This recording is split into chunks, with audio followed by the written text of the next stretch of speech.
भोजपुरी फिल्मों की अभिनेत्री अक्षरा सिंह और गायक रितेश पांडे के बीच का विवाद शनिवार को पुलिस तक पहुंच गया। प्रकरण को लेकर अक्षरा सिंह की ओर से सारनाथ थाने में रितेश के खिलाफ तहरीर दी गई है। सारनाथ थाने की पुलिस प्रकरण की जांच कर रही है।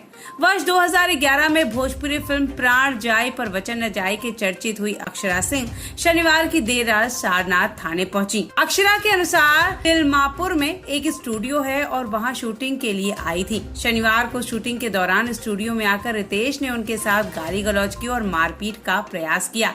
इसके साथ ही उन्हें जान से मारने की धमकी दी। अचानक हुए इस घटनाक्रम से वह अवाक रह गईं।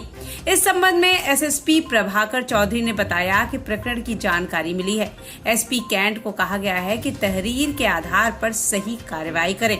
उधर सारनाथ इंस्पेक्टर विजय बहादुर सिंह ने बताया कि अक्षरा सिंह की तहरीर के आधार पर जांच शुरू कर दी गई है।